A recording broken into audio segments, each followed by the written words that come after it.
দুটা মহিলা যোনকেইটা বস্তু মানে চুৰ কৰিছে এইকেইটা যদি কোনোবা দোকানত ক'ৰবাত বিকিবলৈ যায় যদি কোনোবাই চায় আমি ফটোকেইটা দি দিম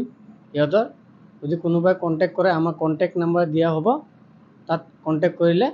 যদি আমি পাই যাওঁ ৫,০০০ টকা আমি ইনাম দিম তাক ফোন নম্বৰটো কৈ দিয়ক 9957337514 এইটো নম্বৰত কণ্টেক্ট কৰিলে হয় হয় ৫,০০০ টকা ইনাম ৫,০০০ টকা ইনাম দিম দুটা মানুহ যে আহিছিলে মাইকী মানুহ আপোনাৰ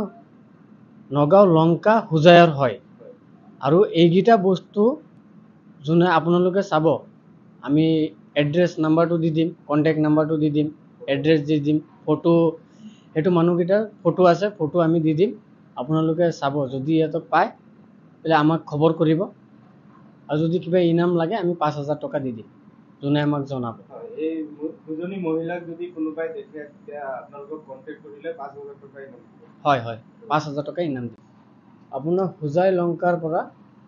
দুজন ছোৱালী আমাৰ ঘৰত ফুৰিবলৈ আহিছিলে এটাৰ নাম হ'ল জাসমিনা বেগম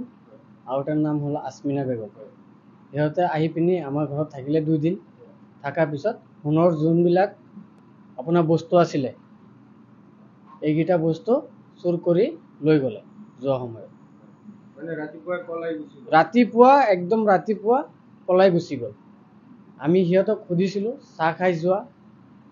পিছত গাড়ী মাতিছিলোঁ যে গাড়ী দি যোৱা সিহঁতে কৈছে এইবিলাক নালাগে আমি নিজে যাব পাৰোঁ ৰাতিপুৱা একদম ৰাতিপুৱা উঠিয়ে গ'লগৈ কিমান টকাৰ বস্তু আছিলে আপোনাৰ 65,000 হয় সোণৰ বস্তু এতিয়া আপোনালোকে ফোন কৰি সুধিলে কি কয় এতিয়া ফোন কৰিলে কয় যে নিউজত দি দিয়ক তাত দি দিয়ক কেছ দিয়ক কি কৰিবলৈ আছে কৰক আমি নিদিওঁ বুলি কৈ আছে মানা কৰি আছে হয় হয় তাৰ ফটো আছে আমি দি দিম আৰু কণ্টেক্ট নাম্বাৰ আছে কণ্টেক্টত ফোন কৰিব যদি ক'ৰবাত বিকিবলৈ যায়